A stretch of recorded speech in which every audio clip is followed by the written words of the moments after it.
Saya insan bola, pengamat bola, jadi saya mau meramaikan diskusi ini dari sudut pandang sepak bola. Koridor sepak bola lah, logika sepak bola.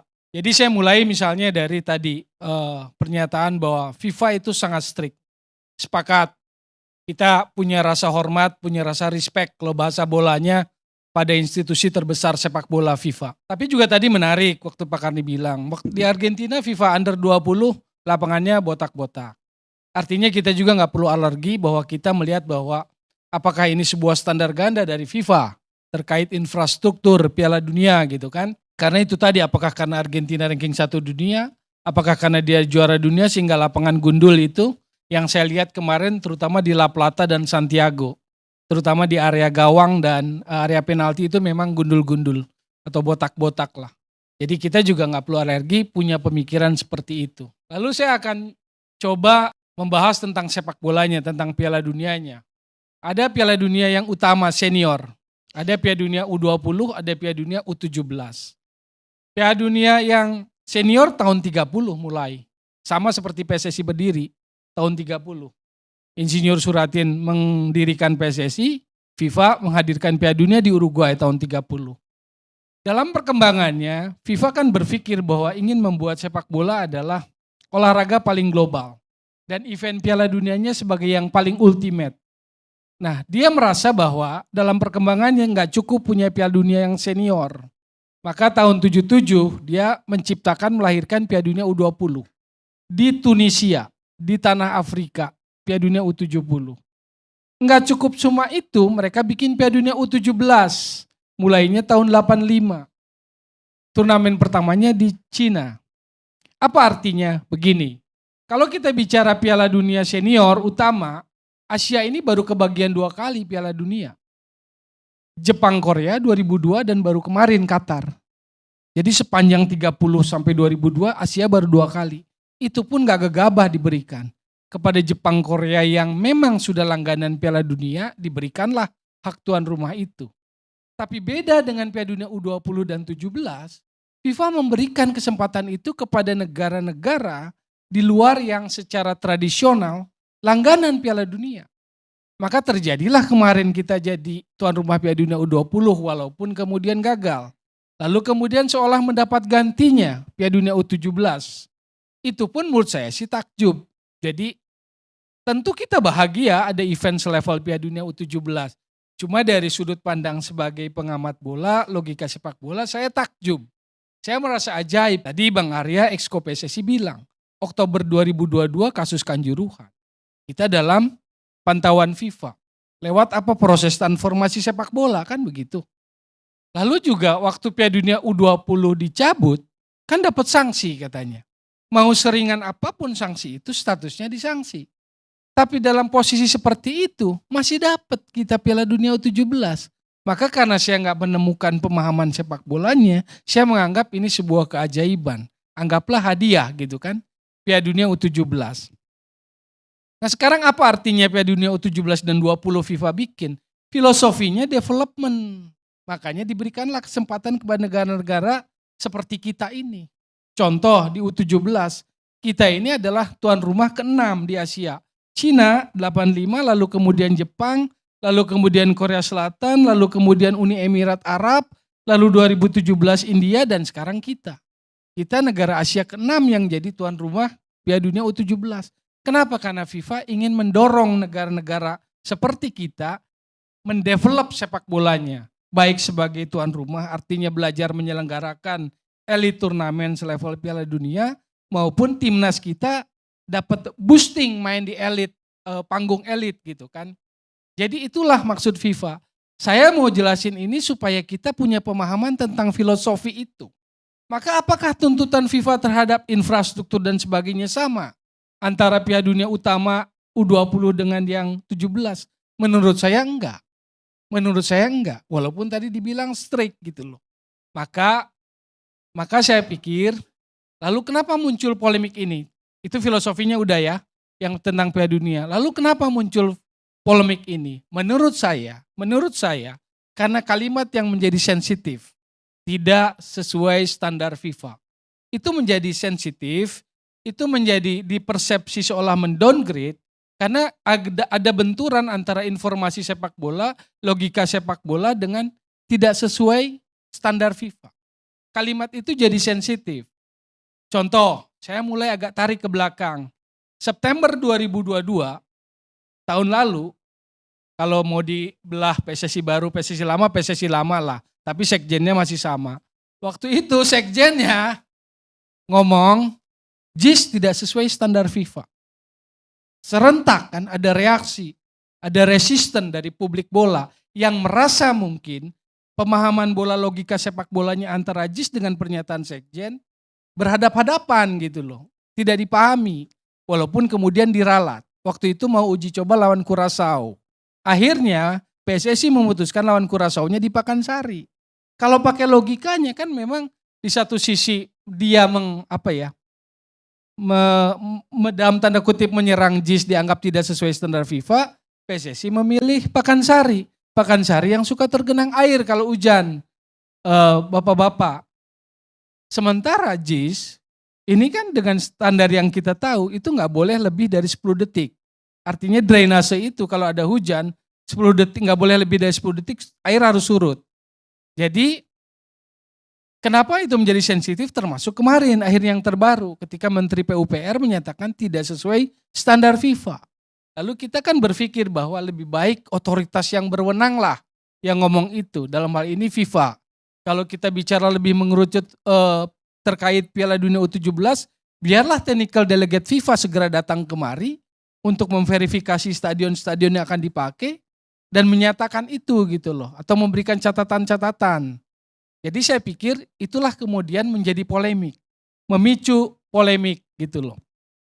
Nah, balik kepada istilah tidak sesuai standar FIFA, sekarang kita bicara dalam koridor bola. Apakah JIS sesuai standar FIFA? Maka logika bola kita berpikir gini, Buro Hapol adalah konsultan yang sangat punya reputasi di dunia internasional terkait konsultasi engineering maupun juga proyek-proyek besar seperti stadion bola. Bukan cuma stadion Tottenham Hotspur, tetapi juga stadion Arsenal, Emirates. Lalu juga yang saya coba baca, saya coba lihat hasil karyanya adalah stadion Olimpiade 2012 London, itu juga Buro Hapol. Lalu juga stadion-stadion lain, kalau sekarang dia sedang bikin stadion baru Everton. Jadi dia punya reputasi. Kalau dia punya reputasi seperti itu sebagai perusahaan konstruksi sejak tahun 76, maka sangat beresiko kalau dia begitu gegabah di JIS gitu kan. Tapi biarlah, saya nggak akan masuk kepada master plan JIS terkait drop off pemain dan sebagainya, terkait jalur keluar masuk, karena sebetulnya dalam master plan-nya mungkin ada, tapi nggak perlu saya ngomong. Saya mau bicara tentang bolanya.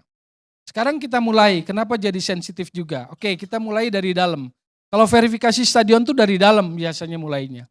Dari rumput, karena rumput itu atau lapangan itu menjadi panggung utama, main stage gitu loh. Maka itu menjadi seolah mahkota buat sebuah stadium.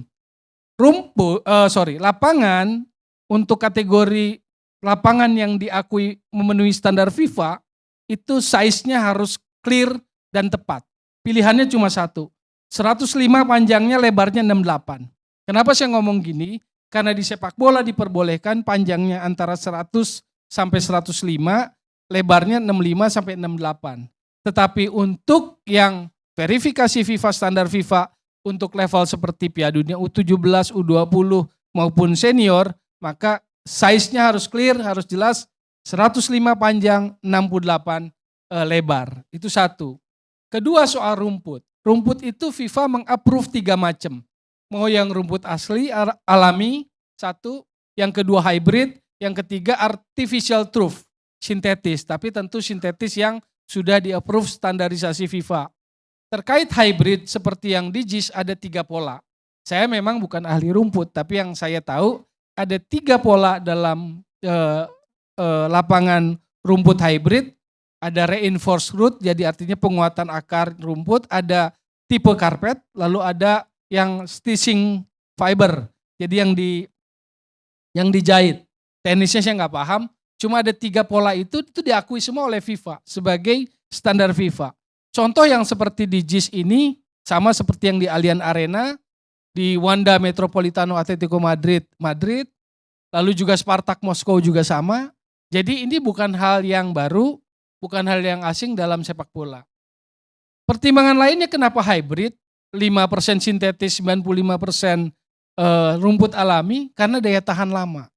Kedua, menyerap air lebih banyak. Ketiga, lebih cocok di daerah pesisir.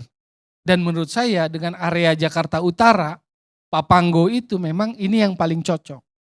Jadi resisten publik atau logika sepak bola itu ketika akan ganti memang jadi sensitif. Terutama buat yang ada di sisi politis, ketika rumput atau mahkota itu diganti, maka memang ada sentuhan sensitivitas. Seolah-olah mahkota itu mau diganti, seolah-olah salah gitu loh. Maka konsep ini yang harus dipahami. Konsep Buro Hapol waktu bikin ini terkait dengan roof yang memang melingkari itu dan juga sinar matahari yang masuk harus didorong dengan grow light dan sebagainya, lalu pilihan rumput yang hybrid, itu memang harus dipahami secara utuh gitu loh. Sehingga kita tidak terpotong-potong memahami JIS. Itu tentang rumput. Lalu tentang misalnya kapasitas stadion 82 ini luar biasa. Karena kalau FIFA menaruh kategori 1, 2, 3, 4. Kategori 1 yang ini semuanya bisa masuk standar FIFA. Tapi kategori 1 ini udah yang paling tinggi, minimum seatnya 40.000. JIS 82.000. Kapasitas stadionnya single seat lagi. Ini luar biasa gitu loh. Jadi sebagai insan bola saya kagum. Saya merasa ini luar biasa ini stadion, single seat. Hospitality-nya ada. Bench pemain ada. Ruang ganti 4, ruang medis semua ada, fasilitas kelengkapan pertandingan. Room doping control ada. Jadi semuanya mengikuti FIFA guideline standar stadium. Itu diikuti. Lalu soal lampu, floodlight. Kan itu juga banyak persoalan di stadion-stadion kita lah. Sangat minim. Nah, JIS itu 2.400 lux. Ini tinggi sekali. Karena untuk FIFA standar penerangan lampu itu floodlight ada 3 macam ada 4 macam ABCD. Yang untuk Piala Dunia utama itu A kategorinya. Berapa tuntutannya? 1.500 lux. Untuk Piala Dunia U20 standarnya yang B. Berapa ukurannya? 1.000. Yang Piala Dunia U17 standar penerangannya itu standar yang C. Berapa itu? 700. Jadi kalau standar C 700, Piala Dunia U17 kalau pakai di JIS memenuhi enggak? Sudah melampaui 2.400. Jadi menurut saya dari sisi itunya JIS sudah luar biasa. Bahwa belum diverifikasi secara secara formal, yaitu tadi sudah disampaikan kan, pengajuannya sudah ada tetapi JIS belum diverifikasi secara formal oleh FIFA supaya berstandar bertaraf FIFA atau memenuhi itu. Nah makanya saya bilang ini perlu segera diselesaikan supaya kita tidak berpolemik gitu loh. Antara logika sepak bola dengan unsur-unsur lain seolah-olah berhadapan. Padahal kalau yang saya inginkan, makanya saya bilang saya mau bicara dalam koridor bola karena saya melihat unsur-unsur itu. Unsur-unsur yang menurut saya luar biasa dalam sebuah stadion 82 ini nggak mudah, kapasitas seperti itu single seat. Jadi ini akan menjadi opsi lain lah buat pengembangan sepak bola terutama di Jakarta. Dan terkait U17 saya senang kalau itu jadi alternatif ketika GBK nggak bisa menjadi salah satu pilihan. Ajukan 6 stadium karena Piala Dunia U17 bisa minimal 4, 6 atau 8 stadium. Jadi saya pikir pun kalau yang paling akan dihadiri banyak itu kan pertandingan yang melibatkan kita ada tuan rumah. Kalau kita tuan rumah saya pikir potensi penontonnya tinggi. Tetapi kalau stadion-stadion yang kecil adalah grup-grup lain lah. Dan kita akan ada di grup A karena sebagai tuan rumah.